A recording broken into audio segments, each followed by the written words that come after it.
اور یہ بھی ایک حقیقت ہے، کوئی مذاق کی بات نہیں.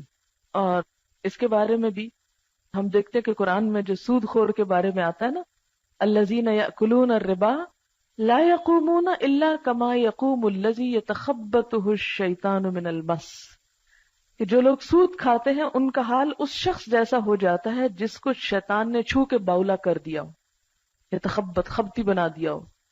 تو جب جن کا اثر ہوتا ہے انسان کسی کے اوپر، تو اس کے اوپر کیا ہوتا ہے؟ ایک خبط ہو جاتا ہے، ایک پاگل پن کا سا دورہ پڑ جاتا ہے، بہکی بہکی باتیں کرنے لگتا ہے. انسان اپنے ماحول اور حالات اور عقل کی باتیں چھوڑ کر بے عقلی کی باتیں کرنے لگتا ہے. اب اس چیز کو قرآن میں تسلیم کیا گیا، تبھی تشبیہ دی نا. اگر جن کی وجہ سے انسان خبتی نہ ہو اور جن نام کی کوئی چیز نہ اور نہ اثرات ہو، تو قرآن کیوں کہے کہ اس کا حال اس شخص کا ہو جاتا ہے جسے جن پڑ گیا ہو؟ تو اس سے پتہ چلتا ہے کہ بعض اوقات جنات انسانوں کے اوپر کنٹرول کرنا چاہتے ہیں، ان کے اوپر حاوی ہو جاتے ہیں، حائل ہو جاتے ہیں. اور ویسے بھی نبی صلی اللہ علیہ وسلم نے فرمایا ہے کہ شیطان انسان کے جسم میں خون کی طرح دوڑ رہا ہے، آتا ہے جاتا ہے، گھومتا ہے پھرتا ہے، اور دل تک پہنچتا ہے، وسوسے ڈالتا ہے، پھر بھاگ نکلتا ہے. امام احمد بن حنبل کے صاحبزادے عبداللہ کہتے ہیں، میں نے اپنے والد سے کہا کچھ لوگ کہتے ہیں کہ جن آسیب زدہ کے جسم میں داخل نہیں ہوتا. والد نے جواب دیا، بیٹا یہ لوگ جھوٹ کہتے ہیں، سچ یہ ہے کہ جن ہی انسان کی زبان سے بات کرتا ہے. بعض اوقات جب کسی کو جن پڑ جاتا ہے تو وہ انسان بولنے لگتا ہے، اور دراصل وہ انسان خود نہیں بول رہا ہوتا، اور جن بول رہا ہوتا ہے. اس کے اندر آواز انسانوں جیسی ہوتی ہے، لیکن جو باتیں اس کی بہکی بہکی اوٹ پٹانگ آگے پیچھے کی ہو رہی ہوتی ہیں، وہ سینسیبل آدمی نہیں کر رہا ہوتا. اور اس چیز سے ڈرنا نہیں چاہیے، نہ گھبرانا چاہیے. یہ میں اس لیے کہہ رہی ہوں کہ عموماً اگر کسی شخص کو ہم دیکھیں کہ اس کا یہ حال ہو گیا تو ہم ہاں ہاں کر کے پیچھے بھاگ جاتے ہیں کہ کہیں ہم کو بھی نہ پڑ جائے، یا ہم خوف زدہ ہو جاتے ہیں یا پریشان ہو جاتے ہیں، ہاتھ پاؤں پھولنے لگتے ہیں، جسم سے جان نکلنے لگتی ہے، تو پتہ نہیں کیا چیز ہو گئی ہے. یہ اس سے کیوں پریشان ہو رہے ہیں؟ وہ تو آپ کے اپنے جسم میں بھی دوڑ رہا ہے. اب بتائیں، ہے جسٹ لائک نارمل، اسے نارملی ٹریٹ کریں. اور اگر آپ ڈر کے بیٹھ گئے تو جن کو پتا چل جائے گا آپ ڈر رہے ہیں، اس کو چھوڑ کے ہو سکتا ہے آپ کے پیچھے آ جائے. اس لیے جن سے نبٹنے کا سب سے آسان طریقہ یہ ہے کہ وہ آپ سے کمتر مخلوق ہے، کمتر. یہی تو بیچارہ کہہ رہا ہے، ھذا الذی کرمت علیہ، یہ جسے تو نے مجھ پہ عزت دی ہے، مجھ پہ فضیلت دی ہے. یہی تو جھگڑا تھا، یہی تو جھگڑے کی بات ہوئی، اور آپ نے اس کی برتری تسلیم کر لی، تو پھر آپ پہ کیوں نہ حملہ آور ہو. اس لیے ہمیشہ یاد رکھیے، کبھی اندھیرے میں جاتے ہوئے مت ڈریں. اگر خیال آئے ڈرنے کا تو آپ کہیں کہ جس سے میں ڈر رہی ہوں میں اس سے زیادہ طاقتور ہوں، اور اس سے زیادہ اللہ نے مجھے فضیلت دی ہے، اس لیے میں کسی چیز سے نہیں ڈر. اور جب آپ یہ کہیں گے تو آپ دیکھیں گے آپ کے اندر ایک ایسی قوت آئے گی جو واقعی آپ کا ڈر نکال دے گی. میرے والد اپنا ایک قصہ سناتے ہیں کہ وہ جب پڑھنے جایا کرتے تھے بچپن میں، تو ان کو صبح کے وقت بہت ارلی دور جانا ہوتا تھا، تو بہت ارلی اٹھتے تھے، یعنی اذانوں سے پہلے انہیں اپنا سفر شروع کرنا پڑتا. یہ انہوں نے خود مجھے اپنا واقعہ سنایا. جب ہم بچپن میں ڈرتے تھے نا کہ ہائی جن آ گیا اور جن نے یہ کر دیا، کہتے تھے ڈرنے کی ضرورت نہیں. دیکھو میں جب چھوٹا تھا نا تو جن سے اس طرح نبٹتا تھا، بعض اوقات میں جا رہا ہوتا تھا تو پیچھے نا مجھے اپنے کسی کے چلنے کی آواز آ رہی ہوتی تھی، اور وہاں کوئی نہیں ہوتا تھا، اور پھر بعض اوقات آوازیں آنے لگتی تھی، ہمیں بھی ساتھ لے چلو، ہم نے جانا ہے، کبھی عورت کی آواز کبھی مرد کی آواز. تو میں نیچے سے ایک پتھر اٹھا کے اور پیچھے پلٹ کے کہتا تھا چلے جاؤ یہاں سے، اور پھر ختم ہو جاتا تھا، کچھ بھی نہیں ہوتا تھا. اگر انسان اگلے دن آنا چھوڑ دے یا ڈر کے بیٹھ جائے یا ادھر ہی بے ہوش ہو کے گر جائے تو ظاہر ان کی تو موج ہو گئی، جو وہ کرنا چاہتے تھے آپ نے کروا دیا ان سے. جب پچھلے الہدا میں ہم رہتے تھے تو وہاں کچھ لڑکیوں کو اسی طرح کی کچھ اثرات نظر آئے کہ جیسے وہ بہکی بہکی باتیں کرتی. میں ان دنوں عمرے پہ گئی ہوئی تھی 15 دن، پیچھے انہوں نے وہ شوشے لگائے، اور جس دن میں آئی اس دن کے بعد کوئی چیز ہی وہاں محسوس نہ ہوئی. اچھا پھر ایک دفعہ ایسے ہی ہوا کہ تھوڑا سا اس قسم کی بات مجھے سننے میں آئی، مجھے آ کے بتاتے فلاں لڑکی یوں بات کر رہی ہے، تو میں کہتی کہ اس کو سمجھاؤ یا کرو، کیونکہ میں خود براہ راست سامنے نہیں آنا چاہتی تھی کہ اس کو سمجھاؤ، اس کے ساتھ یہ کرو، اس کے ساتھ وہ کرو.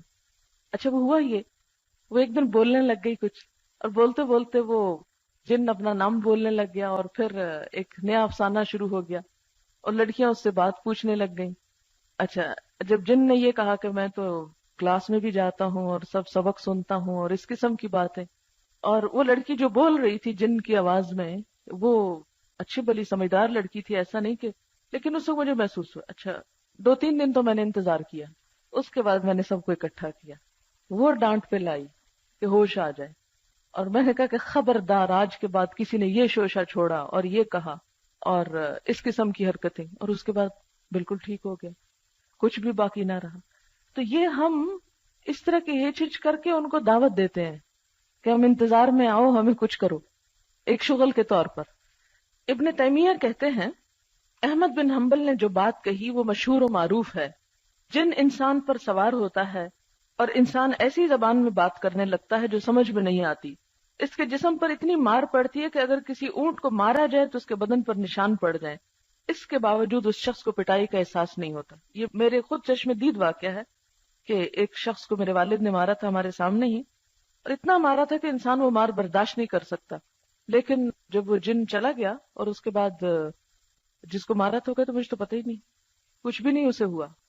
بہرحال پھر یہ کہ نہ اس گفتگو کا جو اس نے اپنی زبان سے کی، وہ کہتے میں نے تو یہ بات نہیں کی، آپ مجھے کیوں یہ بات کہہ رہے ہیں.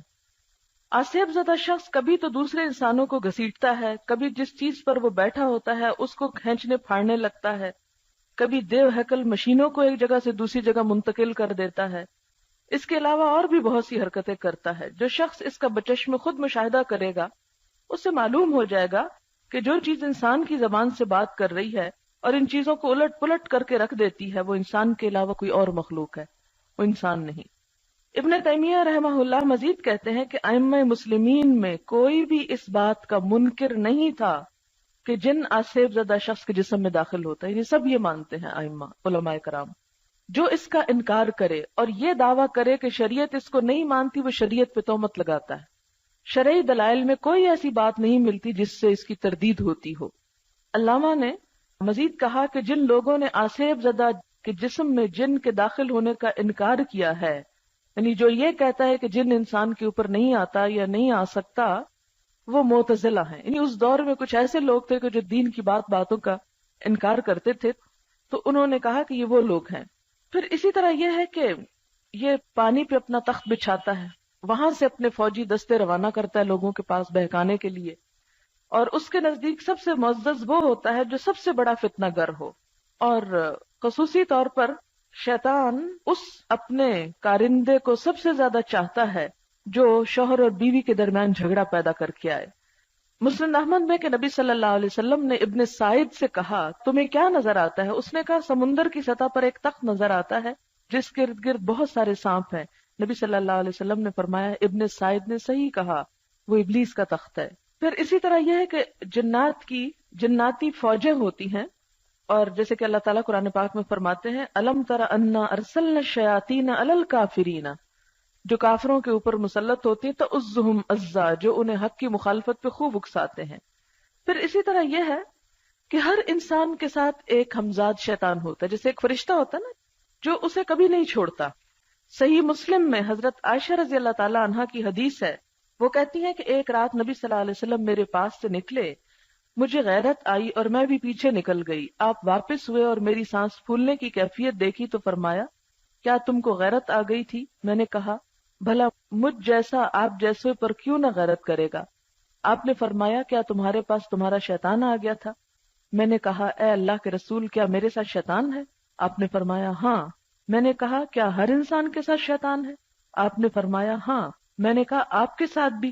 آپ نے فرمایا ہاں، لیکن میرے رب نے اس کے مقابلے میں میری مدد کی ہے اور وہ میرے تابع ہے، یعنی وہ مجھے کچھ نہیں کر سکتا. تو نبی صلی اللہ علیہ وسلم نے چونکہ دین کو محفوظ حالت میں پہنچانا تھا، لیکن ہر انسان کے ساتھ لگا ہوا ہے.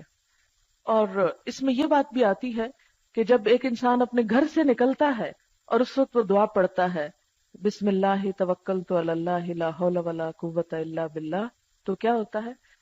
ایک فرشتہ کہتا ہے ہدیتا و کفیتا و بقیتا، تو ہدایت پا گیا، تو بچا لیا گیا اور تو کافی کیا گیا، یعنی اللہ تجھ کو کافی ہو گیا، اب تمہیں شیطان نقصان نہیں دے سکتا. یعنی جس راستے پہ تم نکلو گے خیر اور بھلائی کا ہوگا.